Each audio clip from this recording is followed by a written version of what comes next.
Ditreskrimsus Polda Sumatera Utara tangkap 9 pelaku penyalahgunaan BBM industri tak berizin.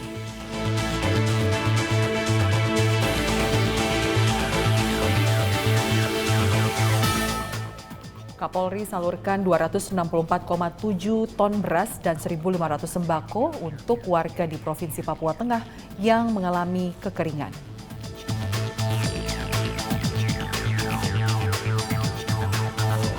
Kapolres Simalungun patroli dan menanam pohon di Haranggaol pasca terjadi kebakaran hutan dan lahan.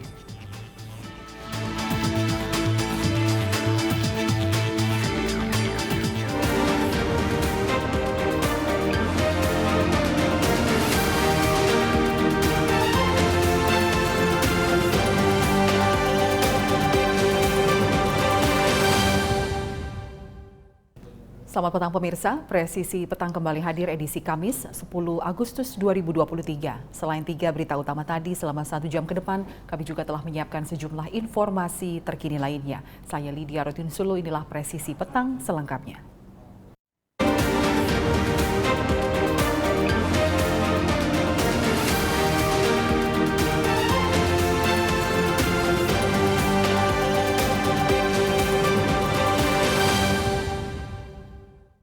Kapolri Jenderal Polisi Listio Sigit Prabowo menyalurkan bantuan ratusan ton beras dan ribuan paket sembako kepada masyarakat Provinsi Papua Tengah yang terdampak bencana kekeringan dan kelaparan. Selain beras dan paket sembako, Kapolri juga menyalurkan bantuan 1.000 jaket untuk anak dewasa dan juga untuk anak-anak.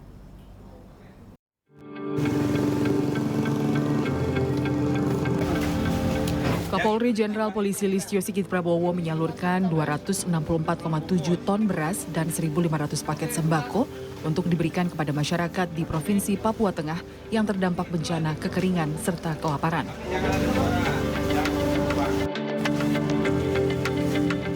1.500 paket sembako ini terdiri dari beras 5 kg, mie instan, susu kental manis, ikan sarden, serta kecap manis. Selain beras dan paket sembako, Kapolri juga menyalurkan bantuan untuk masyarakat berupa 1.000 jaket dewasa dan 150 jaket untuk anak-anak.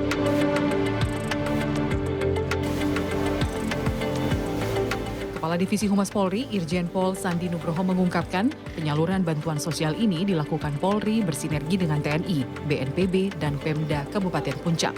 Untuk pendistribusian bantuan kemanusiaan menggunakan pesawat terbang dari Timika menuju lokasi bencana di Agandume. Bantuan yang sampai di Agandume kemudian didistribusikan kembali menuju jalur darat ke Lambewi dan Oneri di Provinsi Papua Tengah. Tim Humas Polda Papua melaporkan untuk Polri TV.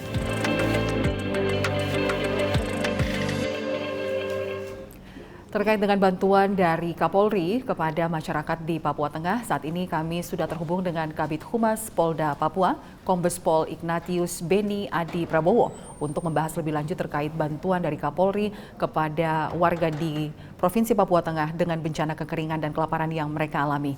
Ya, selamat petang Pak Beni. Ya, selamat petang Mbak Lydia dan pemirsa Polri TV. Ya, Pak Beni, Kapolri menyalurkan ratusan ton beras dan juga sembako kepada warga di Provinsi Papua Tengah yang terdampak kekeringan dan kelaparan. Seperti apa mekanisme pembagian atau distribusi bantuan ini agar dapat langsung diterima oleh warga yang membutuhkan? Ya, jadi penyaluran bantuan dari Bapak Kapolri itu dilaksanakan pada hari Kamis tanggal 3 Agustus 2023 melalui posko bantuan bencana di Kabupaten Mimika, di mana penyerahan tersebut dari Bapak Karolog Polda Papua, Kombes Pol Agus Setiawan, diserahkan langsung kepada Bupati Puncak, yaitu Bapak Willem Wandik, SEMSI, di posko bantuan bencana kekeringan Timika. Iya, sebenarnya seperti apa kondisi masyarakat yang di daerah tersebut mengalami bencana kekeringan dan juga kelaparan? Ya, terkait dengan kondisi bencana tersebut, bisa saya kasih gambaran sedikit bahwa memang di wilayah Puncak pada bulan-bulan ini di musim kemarau memang merupakan bencana tahunan. Jadi sebagian daripada masyarakat itu mereka akan pindah ke tempat saudaranya yang terdekat yang tidak terdampak. Namun juga masih ada masyarakat yang masih tetap menetap di distrik tersebut yang memang perlu kita berikan bantuan. Ya, Pak Beni, kondisi seperti ini sudah terjadi berapa lama, Pak Beni? Ya, tadi saya sudah sampaikan bahwa bencana ini merupakan bencana tahunan. Sedangkan untuk tahun ini, ini sudah berlangsung sejak bulan Mei. Baik. Nah, kemudian selain bantuan dari Kapolri, apakah juga sudah ada bantuan dari pihak lain dan bantuan seperti apa selain makanan dan juga baju yang sangat dibutuhkan masyarakat di lokasi? Bisa saya jelaskan terkait bantuan yang sudah diterima di posko bantuan bencana, yaitu dari Panglima TNI sebanyak 8.020 kg, kemudian dari Kemensos RI sebanyak 15.184 kg, dari pemerintah Kabupaten Puncak 12.000 kg, dari PT Freeport 2.050 kg, dari BNPB RI sebanyak 23.400 kg, dan dari Bapak Kapolri sendiri sebanyak 7.100 kg, dan ini dalam bentuk macam-macam ya, terutama dalam bentuk sembako. Ya, kemudian Pak Beni, bagaimana dengan faktor keamanan di lokasi-lokasi yang terdampak bencana ini? Secara umum di lokasi tersebut aman. Memang sebelum-sebelumnya pernah ini terutama dari maskapai penerbangan yang melaporkan bahwa mereka tidak melayani penerbangan karena gangguan keamanan oleh aktivitas KKB di wilayah Puncak, terutama di distrik Agundu Gume, di 3 distrik tersebut ya. Nah ini dari masyarakat sendiri mereka menjamin keamanan tersebut untuk penerbangan bisa masuk. Namun ini tentunya semuanya adalah nanti hasil koordinasi dari pemerintah daerah Pemda Puncak dengan BNPB. Ya, Pak Beni, berapa banyak personel Polri yang dikerahkan dalam pendistribusian bantuan sosial dari Kapolri ini, dan pihak-pihak terkait mana saja yang turut dilibatkan dalam kegiatan ini? Ya, sementara dalam proses koordinasi ya untuk menerjunkan personil keamanan di sana, intinya dari Polda Papua bersama dengan TNI yang sudah kita sudah merencanakan atau sudah menyiapkan personil untuk bisa diterjunkan ke sana. Namun kembali kepada nanti dari pihak Pemda dan hasil koordinasi ya dengan BNPB kapan akan dilakukan pergeseran personil ke sana.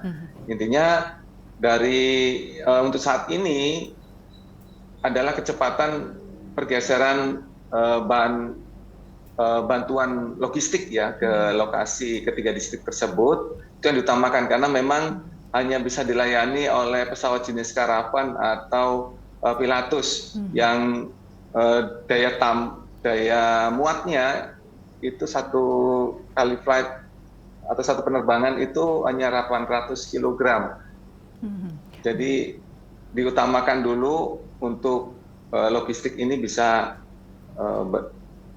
tersalurkan ke lokasi bencana. Ya, berarti bantuan yang disalurkan ini dibagikan secara bertahap ya Pak Beni ya? Ya, benar sekali. Memang tidak bisa sekaligus karena harus dengan menggunakan transportasi udara tersebut, karena memang luas atau jarak bandara itu atau runway-nya bandara itu hanya untuk pesawat kecil jenis Karavan dan Pilatus. Ya. Nah, untuk hingga saat ini sudah berapa desa atau sudah berapa wilayah yang sudah menerima bantuan dari Kapolri?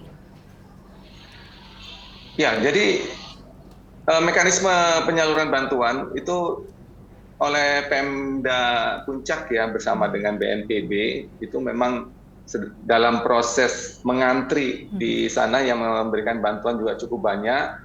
Untuk bantuan dari Polri baru terkirim 2 flight atau 2 kali penerbangan, baik itu paket bahan makanan atau sembako, obat-obatan, dan juga jaket dewasa dan jaket anak-anak.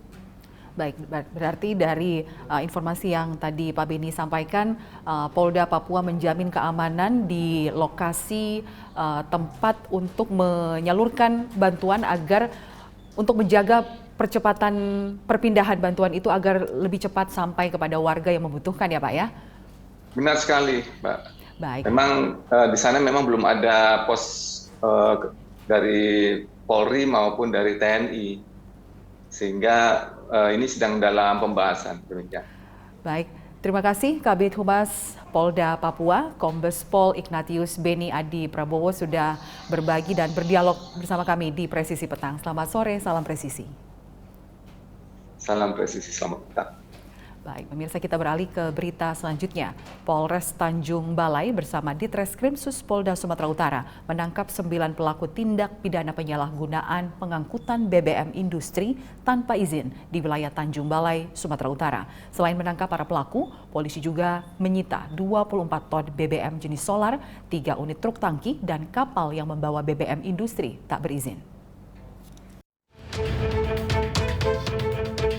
Polres Tanjung Balai bersama Ditreskrimsus Polda Sumatera Utara menangkap 9 pelaku tindak pidana penyalahgunaan BBM industri tanpa izin di wilayah Tanjung Balai, Sumatera Utara.